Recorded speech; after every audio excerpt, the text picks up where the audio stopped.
सुस्वागतम मेरे बच्चों। और लगभग सब ठीक ठाक हो गए। मैं भी ठीक ठाक हूँ हमेशा की तरह। तो बच्चों आज शुरू करेंगे बायोलॉजी का जो डेफिनेट कैरेक्टर हम पढ़ रहे थे लिविंग का तीसरा भाग मेटाबॉलिज्म।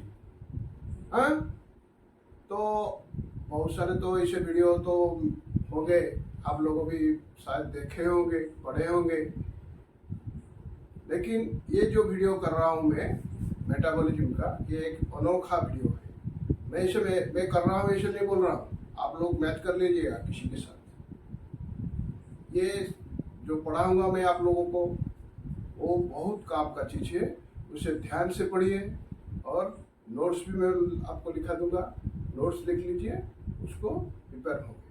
तो शुरू करते हैं पहले मेटाबॉलिज्म। क्या है आज का टॉपिक? मेटाबॉलिज्म।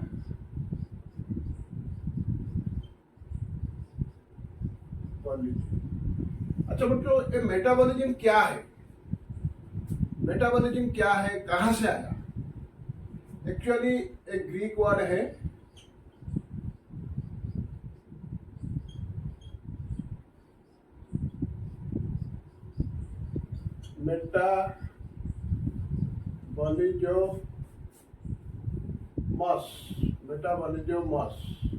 मेटाबॉलिज्मस।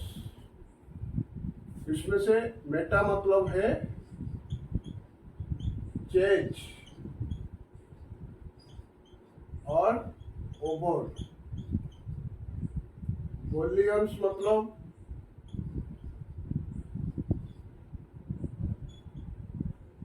टेक ओवर और थ्रो आउट।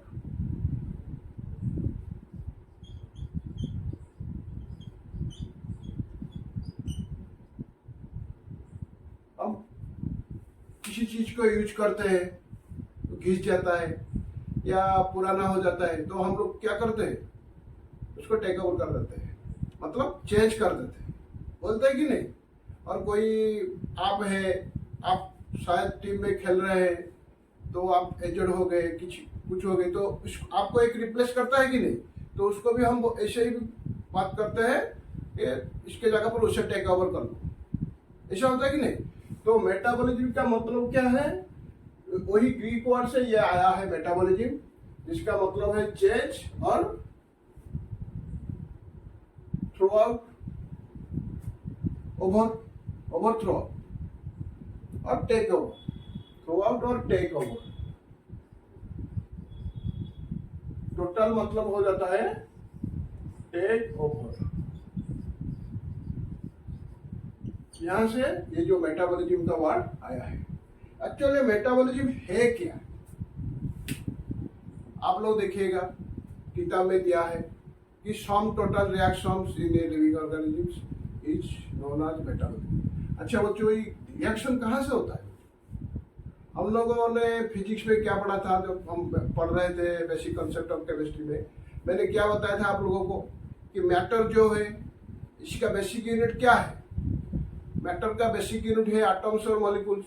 और एटम्स और मॉलिक्यूल्स जहां भी होंगे तो दो एटम्स मिलके रिएक्शन करेंगे या दो मॉलिक्यूल मिलके तो रिएक्शन करेंगे। रिएक्शन तो केमिस्ट्री में होता है, बायोलॉजी में कहाँ से आ गया?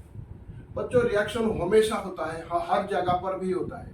देखो एयर, हम लोग जो एनवायरनमेंट में है वहां पर हमको दिखाई नहीं देता है, लेकिन बहुत सारे रिएक्शन होता है कि नहीं। आयरन के ऊपर रस्ट जम जाता है, ये एक रिएक्शन है कि नहीं। और पानी भी ऐसे हाइड्रोजन और ऑक्सीजन मिलकर पानी बन जाता है, ये भी एक रिएक्शन है कि नहीं। इस तरह से रिएक्शन होता है। ये सब रिएक्शन जो होता है क्या, ये सब एनवायरनमेंट में होता है।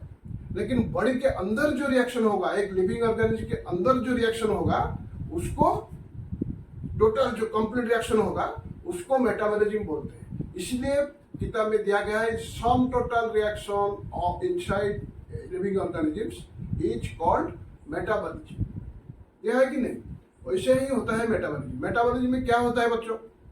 आप लोगों को स्कूल गए या कॉलेज गए, कॉलेज से आने के बाद आप लोगों को मम्मी क्या करते हैं, ग्लूकोज सी दे देते हैं या ग्लूकोज डी देते हैं पानी पिला के। वो क्यों देते हैं बच्चों?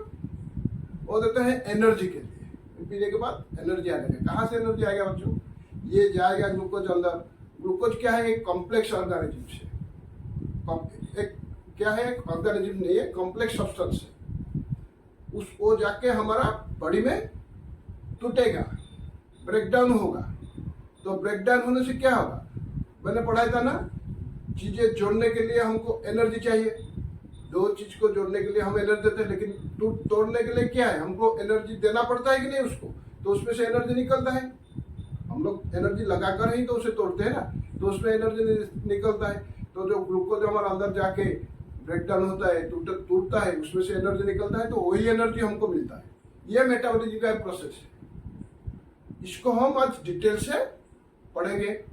मैं आपको पढ़ाऊंगा कि लिविंग ऑर्गेनिज्म में ही मेटाबॉलिज्म होता है, नॉन लिविंग में कहीं पर भी मेटाबॉलिज्म नहीं होता है। क्योंकि नॉन लिविंग में बाहर जो होता है क्या होता है? वो रिएक्शन से होता है, किंतु लिविंग नहीं होता है। लिविंग में जो होता है उसी को ही मेटाबॉलिज्म बोलते हैं। यह है मेटाबॉलिज्म का। और मेटाबॉलिज्म दो पार्ट में डिवाइड होता है। जो टूटता है, जो हम कॉम्प्लेक्स सब्सटेंस होते हैं, वो टूट के छोटे होते हैं, सिंपल सब्सटेंस में बन जाते हैं। सिंपल सब्सटेंस में बन के एकदम लास्ट सिंपल ऑर्गेनिज्म बन जाते हैं। तो उसके बाद वो टूटेगा नहीं, तो उसको हम काटाबॉलिज्म बोलते हैं। कट हो जाता है तो काटाबॉलिज्म।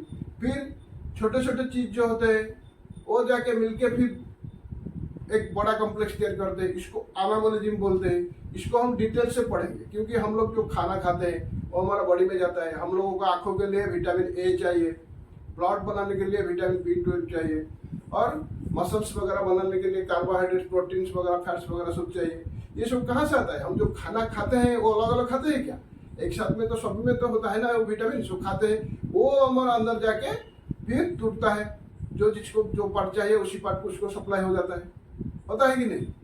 ये सब हम डिटेल में आज पढ़ेंगे। इसका मैं आप लोगों को नोट्स बना दूंगा और उसी नोट्स को आपको समझा दूंगा। तो शुरू हो जाए, कॉपी पेन लेके हम लोग शुरू करते हैं नोट्स बनाना। ओके बच्चों, रेडी?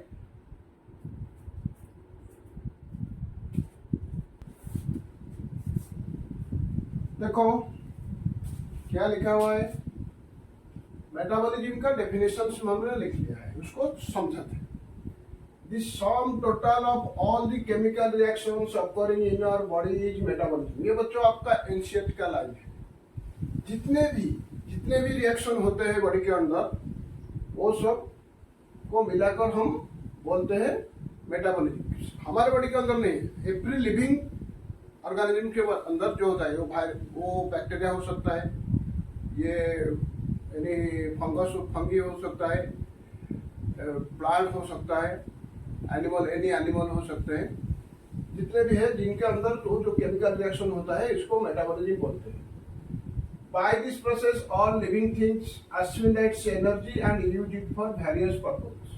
मैंने बोला था ना, ब्रेकडाउन होने के बाद एनर्जी आता है, तो एनर्जी आता है, एसिमिलेशन करते हैं। मतलब क्या है? एनर्जी अपने पास रखते हैं, इसको यूज करते हैं फॉर ग्रोथ के लिए, डेवलपमेंट, मूवमेंट, रेस्पॉन्सिवनेस। रेस्पॉन्सिव मतलब क्या है? हम लोग किसको कितना रेस्पॉन्स करते हैं। हम लोग को एक जगह पर कोई चिमट दिया तो हम लोग को थोड़ा फौरन से बनाने, कोई हमको चिमटाए, कोई कुछ काट दिया तो हमको पता चल जाता है कि एक कोई काट दिया है, मच्छर काट लिया तो हमको पता चल जाता है। तो ये रेस्पॉन्सिबल होता है। ह्यूमन्स में, एनिमल्स में होता है, प्लांट्स में भी होता है, और लिविंग ऑर्गेनिज्म में रेस्पॉन्सिबल भी होता है। और रिप्रोडक्शन हमने पढ़ा था, वो भी है एक डिफिनेट कैरेक्टर। ये सब जो एनर्जी होता है, कलेक्शन होता है मेटाबॉलिज्म थ्रू में, ये इसमें से यूज होता है। इसमें से यूज होने से तो ग्रोथ होता है, हम लोगों का, हम लोग मूवमेंट कर सकते हैं, हम लोगों को डेवलपमेंट भी होता है। ये सब होता है कि नहीं? इसके बाद हम लोग अगर कंपेयर करेंगे, देखो तो हम लोग डेफिनेट कैरेक्टर पढ़ रहे हैं। It is a definite characteristic of all living organisms. हम लोग ने पढ़ रहा था क्या कि लिविंग और नॉन लिविंग के बीच में डिफरेंस क्या है, क्या क्या डेफिनेट कैरेक्टर है जिसको हम बोल सकते हैं कि ये लिविंग में है, नॉन लिविंग में नहीं है। यही तो हम पढ़ रहे हैं ना अभी। तो ये जो मेटाबॉलिज्म है एक डेफिनेट कैरेक्टरिस्टिक्स है लिविंग ऑर्गेनिज्म का। नॉन लिविंग में मेटाबॉलिज्म नहीं होता है। मैंने भी पहले से भी आपको बोला है शुरू में, अभी भी बोल रहा हूँ। नॉन लिविंग में वो सिर्फ केमिकल रिएक्शन होता है, लेकिन कोई मेटाबॉलिज्म रिएक्शन उसको नहीं हम बोल सकते। ओके ओके, रिप्रोडक्शन और मेटाबॉलिज्म, हमने इससे पहले रिप्रोडक्शन पढ़ा था, अभी मेटाबॉलिज्म पढ़ रहे हैं। ये दोनों ही डेफिनेट कैरेक्टर है कि नहीं लिविंग ऑर्गेनिज्म का। नॉन लिविंग ऑर्गेनिज्म क्या रिप्रोडक्ट कर सकते हैं क्या? नहीं। हाँ, हम बोल रहे हैं कि मूल्स होते हैं और जो स्टेराइल होते हैं रिप्रोडक्शन करते हैं, उन लोगों का रिप्रोडक्शन होता है, लेकिन वो बनाते हैं हम, वो रिप्रोडक्शन नहीं होते। उन लोग तो स्टेराइल है ना, तो रिप्रोडक्शन कैसे होगा हम लोगों का? तो most important features of living beings, ये दोनों तो लिविंग बींग का इम्पोर्टेंट फीचर्स है, बट आप अगर हम इन दोनों को कंपेयर करेंगे, रिप्रोडक्शन को और मेटाबॉलिज्म दोनों को कंपेयरिंग करेंगे, तो मेटाबॉलिज्म बहुत इंपॉर्टेंट है, वो फास्ट आएगा, इसके बाद रिप्रोडक्शन आएगा।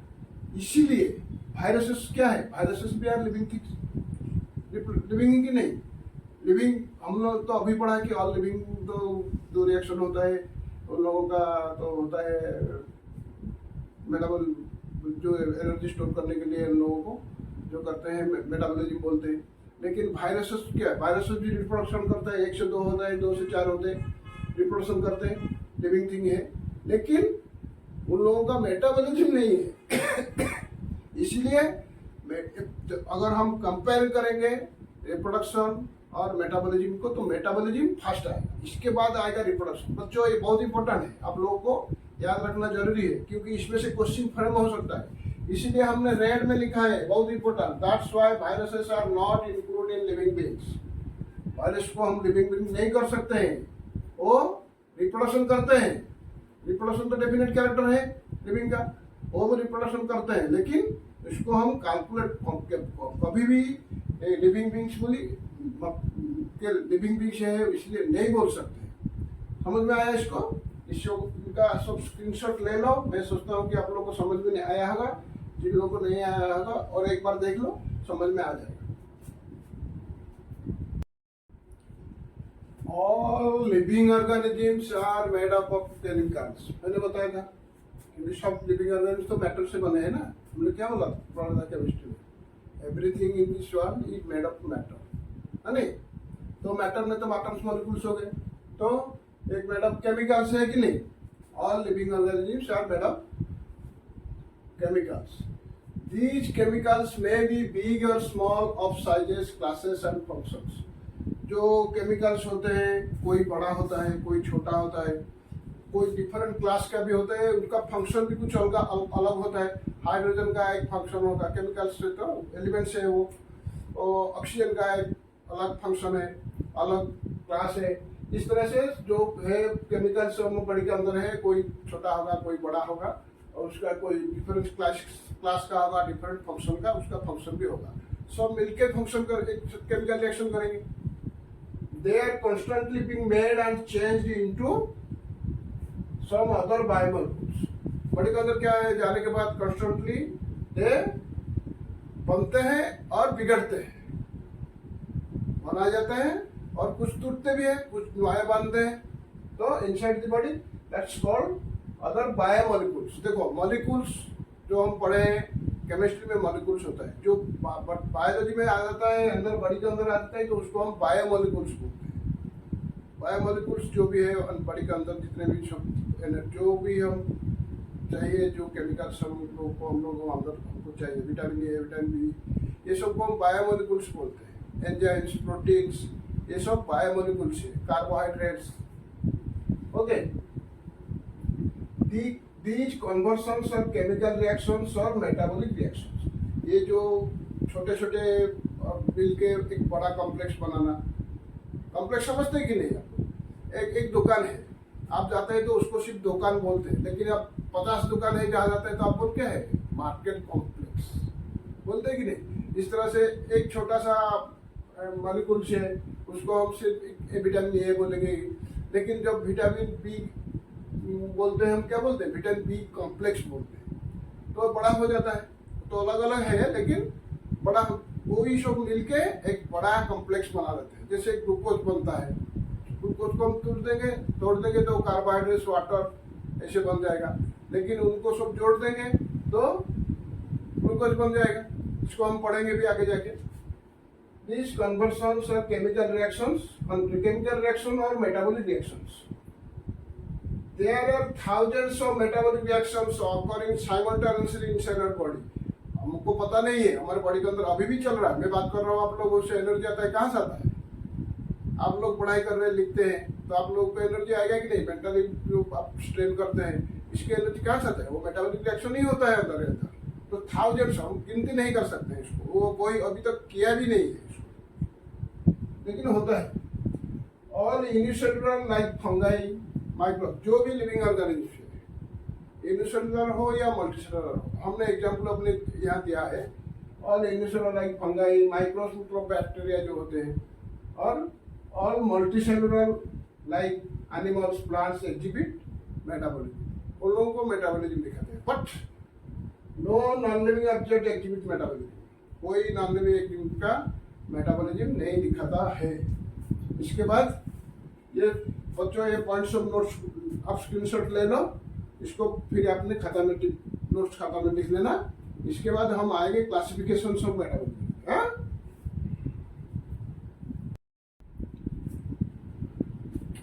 तो क्लासिफिकेशन ऑफ मेटाबॉलिक रिएक्शन में अभी हम पढ़ेंगे. Metabolic reaction classified into first catabolism, then anabolism. दो तरह का क्लासिफिकेशन है. मेटाबॉलिज्म को हम दो तरह से क्लासिफाइड कर सकते हैं. फर्स्ट है कैटाबॉलिज्म और सेकंड है एनाबॉलिज्म. मतलब कैटाबॉलिज्म क्या है? Catabolism is the sum total of breakdown reaction. इसमें से टूटता है, जो हम खाते हैं वो जाके अंदर टूटता है, तो इसको डिस्ट्रक्टिव मेटाबॉलिज्म भी बोला जाता है. डिस्ट्रक्टिव मेटाबॉलिज्म, डिस्ट्रक्शन को तोड़ देना, डिस्ट्रक्शन कर देना, तो इसको डिस्ट्रक्टिव मेटाबॉलिज्म बोला जाता है. इसको भी थोड़ा आप लोग ध्यान से याद रखना, क्योंकि क्वेश्चन आ जाएगा. What is the destruction metabolism? So अगर कोई पढ़ा नहीं है, जान मालूम नहीं है जिसको, तो वो क्या करेगा? वो छोड़ के आएगा. इट फॉर्म्स, इसमें से क्या होता है? Forms simple substances from complex ones. Complex substances हमने ले लिया, खा लिया, उसको वो तोड़ के सिंपल सब्सटेंसेस बना देगा. कॉम्प्लेक्स सब्सटेंसेस को सिंपल सब्सटेंसेस में बनाना ही कैटाबॉलिज्म बोलते हैं. Form simple substances from complex ones. First involve in breakdown of complex substances. इसलिए ये किसमें इन्वॉल्व होता है? इसका काम क्या है?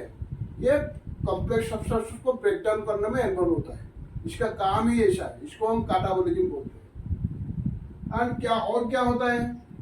Catabolic activities release energy. Break down होने से तो एनर्जी निकलेगा ना, निकलेगा ही नहीं. सो जो भी केमिकल रिएक्शन में एनर्जी दिखता है, जो एक्टिविटी में, इसको क्या बोलते हैं? एक्सर्जेनिक.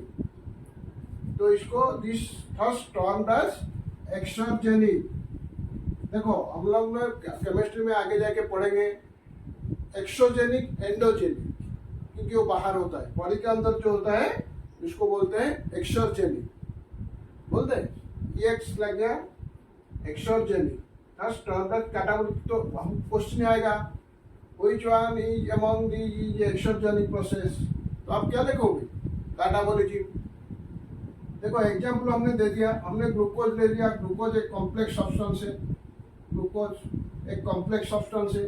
इसके साथ ऑक्सीजन, क्योंकि कोई भी चीज ब्रेकडाउन होने के लिए ऑक्सीजन का बहुत जरूरी है. ऑक्सीजन जरूरी होता है. हम लोग जलाने के लिए तो ऑक्सीजन चाहिए ना, तो हम लोग तो ऑक्सीजन लेते हैं, हमारा रेस्पिरेशन में प्लांट्स भी देते हैं, सब लेते हैं. तो उसमें क्या ऑक्सीजन जाके मिलकर क्या किसमें ब्रेकडाउन हो जाता है?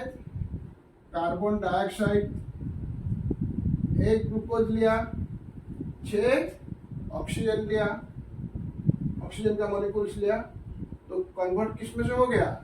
6 कार्बन डाइऑक्साइड, 6 वाटर मॉलिक्यूल्स, और एनर्जी भी निकल आया उसमें से. तो इसमें से एनर्जी निकलता है. यह है कैटाबॉलिज्म का प्रोसेस.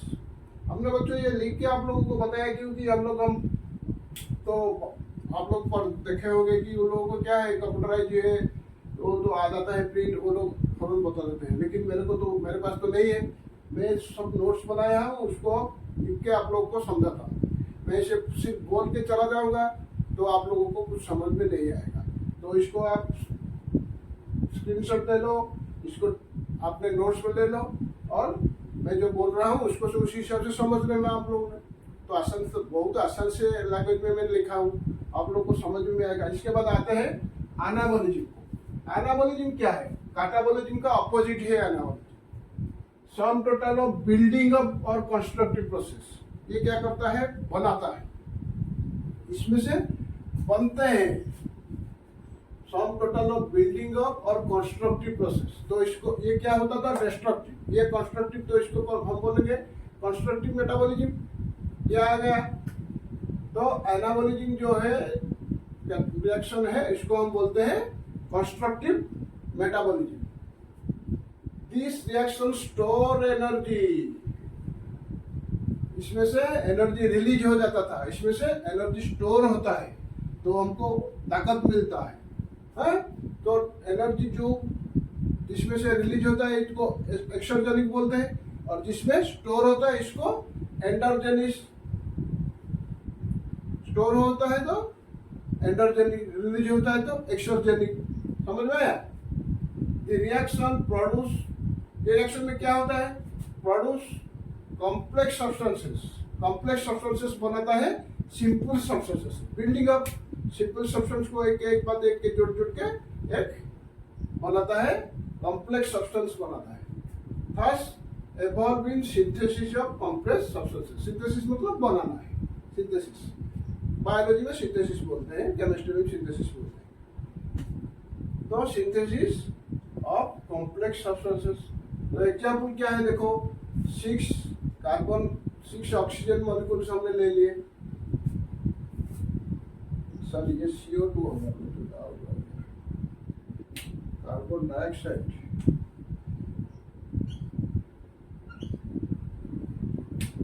6 कार्बन डाइऑक्साइड मॉलिक्यूल ले लिए। 12 वाटर का मॉलिक्यूल ले लिए। इसमें से हम लोग बाहर से एनर्जी लाए, सनलाइट और एंजाइम्स को यूज हुआ। तो क्या बन गया? एक ग्लूकोज C6H12O6 ग्लूकोज बन गया, और उसके साथ 6 वाटर मॉलिक्यूल और 6 ऑक्सीजन मॉलिक्यूल भी बन गए कि नहीं? तो ये जो है क्या है? ये सिंपल सब्सटेंस है, ये कॉम्प्लेक्स सब्सटेंस है। ये कॉम्प्लेक्स सब्सटेंस को बनाता है सिंपल सब्सटेंस में, काटाबॉलिज्म में। एनाबॉलिज्म में सिंपल सब्सटेंसेस से कॉम्प्लेक्स सब्सटेंस बनाता है। ये है मेटाबॉलिज्म एक्टिविटीज। यही रिएक्शन हमारा बॉडी में, सभी लिविंग ऑर्गेनिज्म की बॉडी में ही चलता ही रहता है। थाउजेंड्स ऑफ सिर्फ ये नहीं बनते हैं, ग्लूकोज नहीं बनते, और दूसरे चीज भी बनते हैं। समझ में आएगी? तो इसको स्क्रीनशॉट ले लो, और थोड़ा सा पॉइंट है, उसको लिखने के बाद ये टॉपिक खत्म हो जाएगा। तो मेटाबॉलिक रिएक्शन के बारे में तो हम लोगों ने जान लिया। अभी देखेंगे आइसोलेटेड मेटाबॉलिक रिएक्शंस। आइसोलेटेड मतलब क्या है? आइसोलेटेड मतलब है अलग से, एकदम चुपचाप से, एकदम अकेले में जो रिएक्शन होता है उसको आइसोलेटेड बोलते हैं। मतलब उसमें से और कोई इसमें से इंटरफेयर नहीं करेगा, उसको आइसोलेटेड बोलते हैं। Metabolic reactions can be demonstrated outside the body in a cell free system. Actually बच्चों, जो रिएक्शन होता है हम लोगों का, हम लोग का जो मेटाबॉलिक रिएक्शन होता है कहाँ पर होता है? सब सेल पर होता है, दूसरे जगह पर नहीं है। क्योंकि बॉडी का सबसे, हम जब पढ़ रहे केमिस्ट्री में एटम्स, सबसे छोटा एटम के अंदर भी तो है सब एटॉमिक पार्टिकल से हम पढ़ेंगे आगे जाके। इस तरह से सबका, हम बॉडी का एक एनी लिविंग ऑर्गेनिज्म का सबसे जो छोटा चीज है वो है सेल। उसी के अंदर ही एक्चुअली वो रिएक्शन वगैरह होता है सब। तो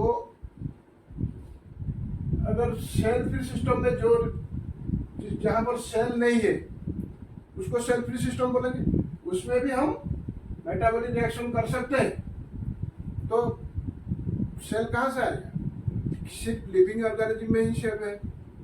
तो बाकी जो सेल फ्री सिस्टम है तो नॉन लिविंग हो गया कि नहीं? तो वह भी हो सकता है, कैन बी डेमोन्स्ट्रेटेड, हम लोग कर सकते हैं outside the body in a cell free system. जैसे हम लोग बनाते हैं टेस्ट ट्यूब बेबी, लैबोरेटरी में होता है कि नहीं, टेस्ट ट्यूब बेबी होता है, तो उसको क्या बोलते हैं, वो लिविंग नहीं है कि नॉन लिविंग भी नहीं है, क्योंकि उसको क्या करते हैं हम लोग, एक उसका जो टेम्परेचर वगैरह जो सराउंडिंग वगैरह होगा तो उसमें तो होने के बाद तो वो इतना ही टेम्परेचर होगा, उतना ही प्रेशर होगा, वो ह्यूमिडिटी इतना होगा, ये सब तो डिपेंड करता है ना कोई भी चीज फंक्शन फॉर्म होने में। तो उसको हम लोग क्या करते हैं, आर्टिफिशियली बनाते हैं, फिर उसको स्टिमुलेट हम लोग करते हैं, क्योंकि वो क्या करने से वो रेस्पॉन्स करेगा, इसको भी हम लोग आर्टिफिशियली बनाते हैं, टेस्ट ट्यूब बेबी जो बनाते हैं। तो ये एक सेल्फ रिएक्शन है, बट लिविंग नहीं है कि नॉन लिविंग नहीं है, क्योंकि हम लोग बोले कि बच्चा तो पैदा होगा तो ये लिविंग है, लिविंग नहीं है, और नॉन लिविंग भी नहीं है, क्योंकि ये आगे जाके क्या दिखाएगा तो सब लिविंग स्ट्रक्चर दिखाएगा ना, तो इसलिए वो लिविंग नहीं है कि नॉन लिविंग नहीं है। इस तरह जो मेटाबॉलिक रिएक्शन होता है सेल फ्री सिस्टम में होता है, आउटसाइड ऑफ द बॉडी में हो सकता है, it is called isolated metabolic reaction. जो सेल फ्री सिस्टम में होगा आउटसाइड द बॉडी और लिविंग बॉडी, उसको हम बोलेंगे आइसोलेटेड मेटाबॉलिक रिएक्शन।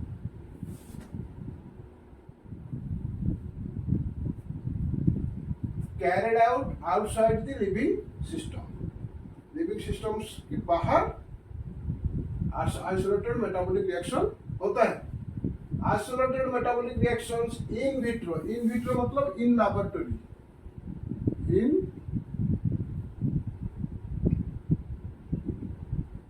लैबोरेटरी और कहीं पर भी होगा, लेकिन बाहर होगा। इन विट्रो मतलब इन लैबोरेटरी समझो, are not living things but are living reactions. Living नहीं है, लिविंग थिंग्स नहीं है। देखो लिविंग थिंग्स और लिविंग रिएक्शन के अंदर आप फर्क समझो। Living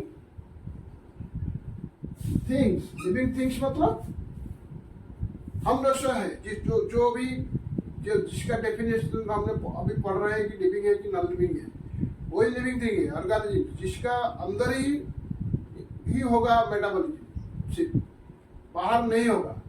but living reaction, any reaction can be called living reaction. Live होता है ना रिएक्शन जो करते हैं, तो ये है लिविंग रिएक्शन। मतलब क्या है, ये है लाइव रिएक्शन। आउटसाइड बॉडी के अंदर जो मेटाबॉलिक रिएक्शन होगा वो लिविंग नहीं होगा। लैबोरेटरी में हम जो टेस्ट ट्यूब भी बनाते हैं, उसको क्या हम लिविंग थिंग्स बोल लेंगे? लिविंग थिंग्स के अंदर हो रहा है क्या? नहीं हो रहा, बट रिएक्शन तो हो रहा है ना। तो टेस्ट ट्यूब में तो बच्चा पैदा हो रहा है ना, उसको क्या करते हैं, टेस्ट ट्यूब बेबी में क्या करते हैं, उसको पहले वो फर्टिलाइज कर लेते हैं, जाइगोट फॉर्मेशन हो जाता है, उसको बायोलॉजी में हम आगे जाके पढ़ेंगे। इसके बाद उसको लेके मदर के वूम में डाल देते हैं। उसके बाद उसका वो लिविंग के अंदर के जाएगा, उसके बाद उसका जो रिएक्शन होगा वो लिविंग रिएक्शन होगा। लेकिन पहले से क्या होता है, वो तो नहीं होता है ना लिविंग रिएक्शन। लिविंग रिएक्शन वो लिविंग थिंग के अंदर होता है क्या? लिविंग रिएक्शन होता है। नहीं तो बनेगा कैसे, वूम बनेगा कैसे, वूम पर उसको ओवा बनेगा कैसे, उसको लेके वूम में डालेंगे कैसे? एक तो बनता है ना, एक को लेके डालते हैं। तो ये लिविंग रिएक्शन है बच्चों। जैसे हम लोग ग्लाइकोलाइसिस ऑफ ग्लूकोज क्या करते हैं, सिंथेटिक फॉर्मेट में ग्लूकोज बनाते हैं। Formation of glucose in synthetic format, formation of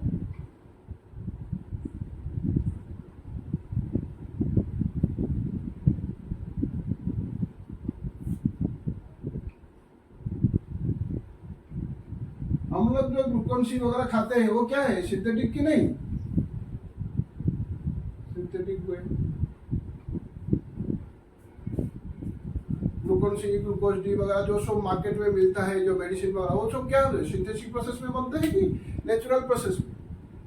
हम लोग जो खाते हैं उसमें से जो होगा ग्लूकोज वगैरह वो ओरिजिनल होगा। जो प्लांट्स वगैरह, वेजिटेबल वगैरह, दाल वगैरह जो खाते हैं कि उसमें से कहीं पे कुछ पे होगा।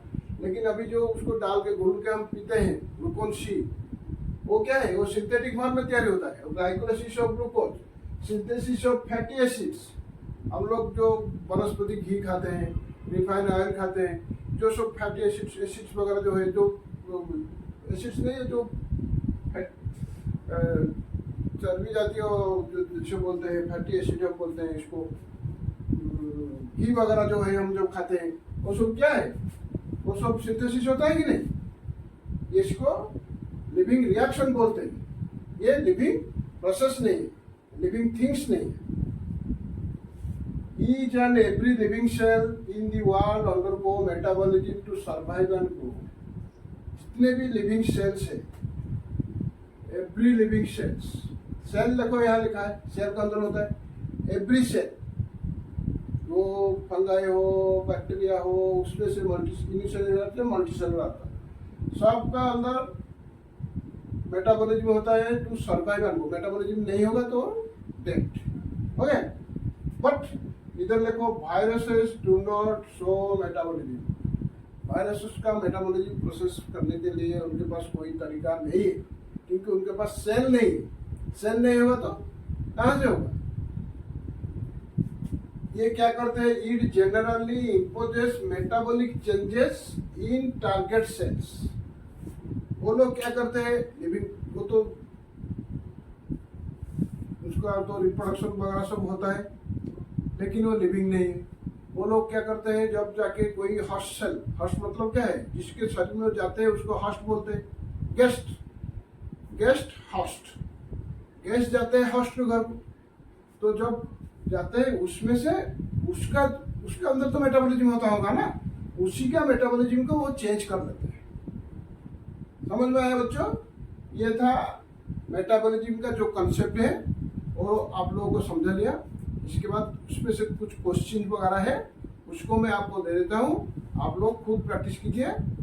मैं पूरे चैप्टर कंप्लीट होने को, मैं जो पहले से बता रहा था ना, कर रहा था ना, एक बुक कर रहा था, उसके साथ क्वेश्चन कर रहा था, उसमें से मैंने देखा कि प्रॉब्लम आ रहा है बच्चों, क्योंकि बहुत सारे क्वेश्चन है जो मिला के सब करना पड़ेगा, एसेप्टेंस रीजन्स वगैरह सब। तो इसको कंप्लीट होने के बाद एक दो वीडियो हम सिर्फ क्वेश्चन के ऊपर इस लिविंग वॉल का करेंगे। अभी मैं आपको क्वेश्चन दे देता हूँ, उसको आप खुद अपने आप से ट्राई कीजिए, आंसर कीजिए, नहीं तो तभी जब हम करेंगे उसमें से आप उसको मिला देना। मैं सोचता हूँ कि आप लोग ट्राई करने से अच्छा होगा, क्योंकि मैं जो भी पढ़ाया ये टॉपिक में, उसी में से ही क्वेश्चन आएगा, बाहर नहीं आएगा। Okay, ready?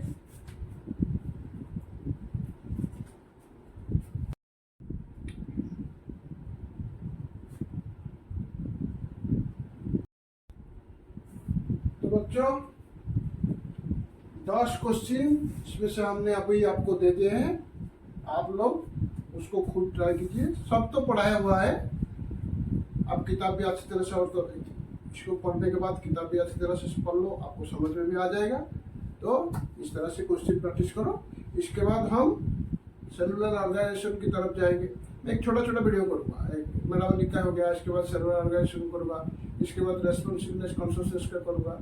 एक छोटा छोटा कंसेप्ट करूँगा, तो आपको पढ़ने में भी आसान आएगा, क्वेश्चन करने में भी आसान आएगा, और कंप्लीट टॉपिक आपका कंप्लीट हो जाएगा। तो इसको यही रखते हैं। इसके बाद हम शुरू करेंगे क्या? Cellular organization. हाँ, ओके, गुड बाय। तो एक छोटा सा कंसेप्ट रह गया था, तो उसको अभी हम कंप्लीट कर लेते हैं उसके साथ।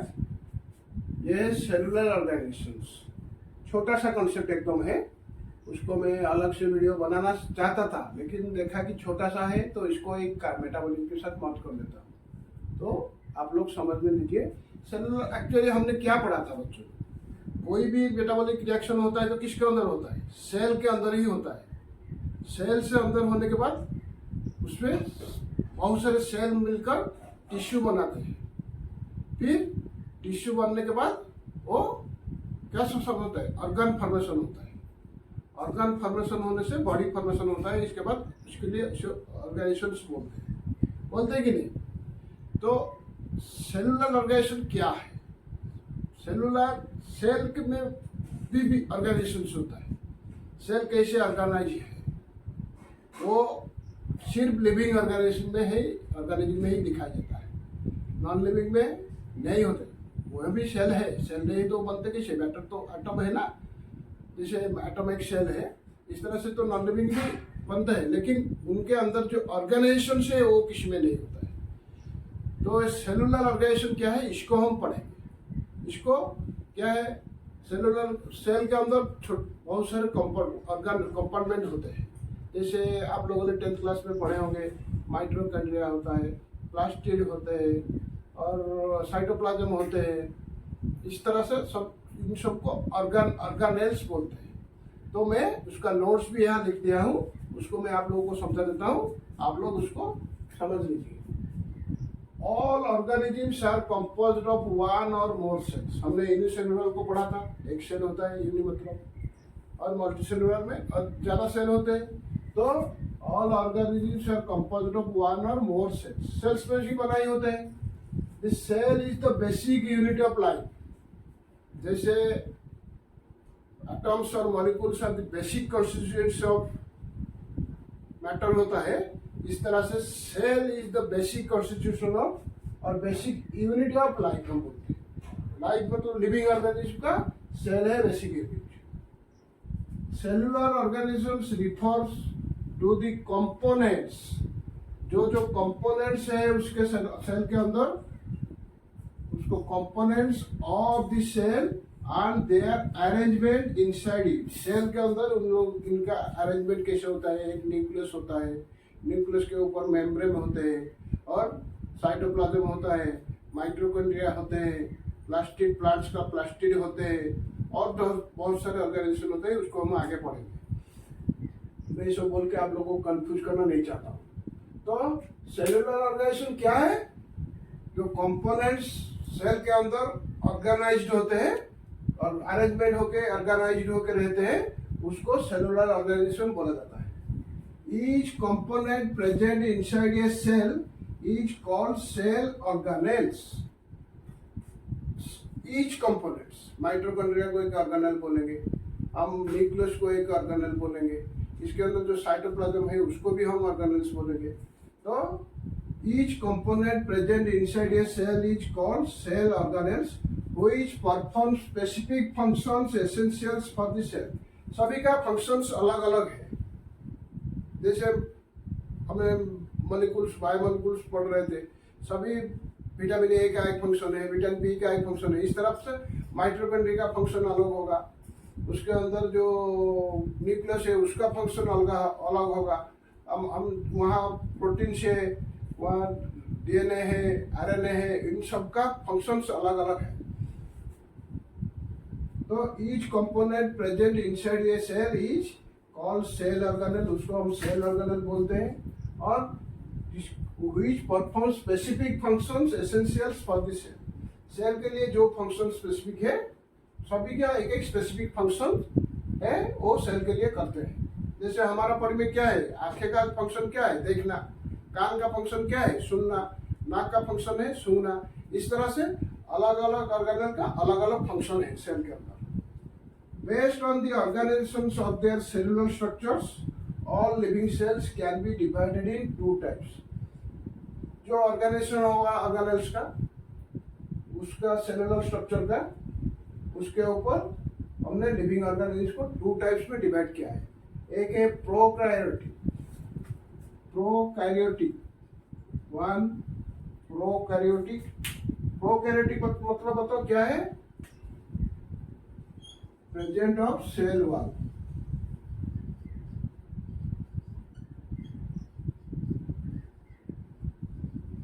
सेल वॉल होगा and no nucleus membrane.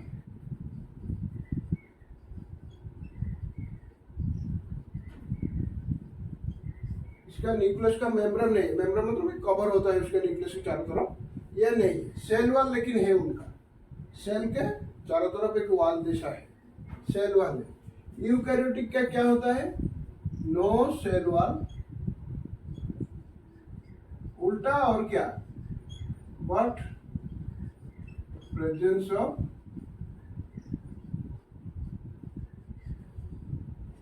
Nucleus membrane.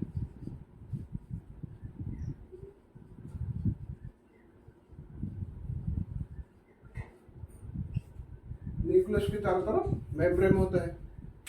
उसका मेम्ब्रेन न्यूक्लियस मेम्ब्रेन नहीं है लेकिन सेल वाल है, इसका सेल वाल नहीं है लेकिन उनके अंदर बाहर एक मेम्ब्रेन है, वो है यूकैरियोटिक।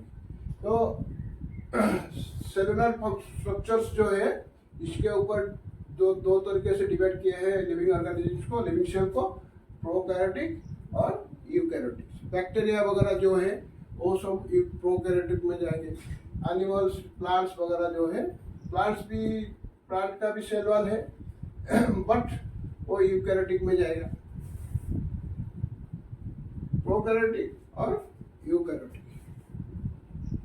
तो हम लोगों ने अभी तो क्या पढ़ा, इसको स्क्रीनशॉट ले लो और थोड़ा सा है उसको हम लिख लेते हैं।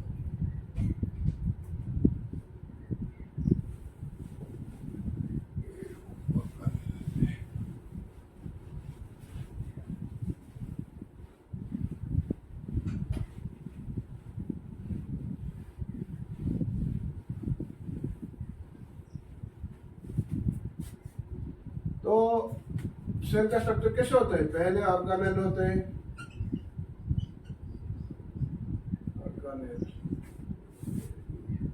ऑर्गेनेल होते हैं, इसके बाद सेल बनता है, इसके बाद टिश्यू आते हैं, टिश्यू बनते हैं सेल मिलके, फिर टिश्यू बनाते हैं ऑर्गन, फिर ऑर्गन बनाता है ऑर्गेनिक। ये होते हैं। हेंस तो ये क्या है? ये सिर्फ लिविंग ऑर्गेनिज्म में दिखाता है। Hence cellular organization each of the body is the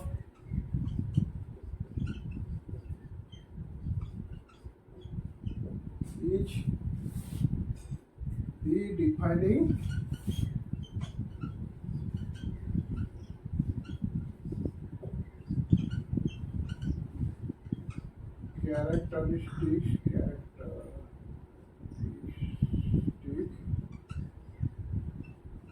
characteristic of living। समझ में आया कि नहीं?